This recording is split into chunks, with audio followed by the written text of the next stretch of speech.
بسم اللہ الرحمن الرحیم۔ ایک بستی میں ایک کسان کے گھر اس کی ماں اور اس کی بیوی کے درمیان ہمیشہ جھگڑا رہتا تھا۔ کئی دفعہ اس کی بیوی ناراض ہو کر چلی گئی۔ بہت منت سے وہ اس کو واپس لے آتا تھا۔ اس کی بیوی نے یہ شرط آخری بار رکھی کہ تو اپنی ماں کو ختم کر دے تو پھر میں تمہارے گھر آؤں گی۔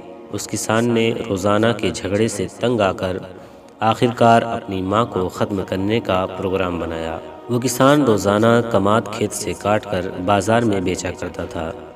ایک دن وہ اپنی ماں کو کھیت میں اس بہانے سے لے گیا کہ وہ کماد کا گٹھا اس کے سر پر رکھوا دے گی۔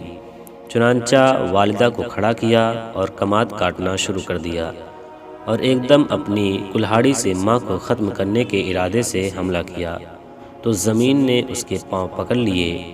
کلہاڑی دور جا گری اور اس کی ماں چلاتی ہوئی اپنی جان بچانے کے لیے گاؤں کی طرف بھاگ گئی۔ اسی دوران زمین نے آہستہ آہستہ کسان کو نگلنا شروع کر دیا تو کسان نے چلانا شروع کیا، اونچی آواز سے اپنی ماں کو پکارتا اور معافی مانگتا رہا، مگر کھیت دور ہونے کی وجہ سے لوگوں تک اس کی آواز بہت دیر کے بعد پہنچی۔ جب لوگ وہاں پہنچے تو چھاتی تک زمین اس کو نگل چکی تھی اور اس کا سانس بھی بند ہو رہا تھا۔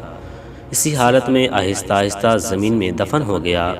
لوگوں نے اس کو نکالنے کی بہت کوشش کی مگر زمین نے اس کو نہ چھوڑا اور وہیں پر مر گیا۔ امید ہے آپ کو ویڈیو پسند آئی۔ ویڈیو پسند آئے تو ویڈیو کو لائک اور چینل کو سبسکرائب ضرور کریں۔ السلام علیکم۔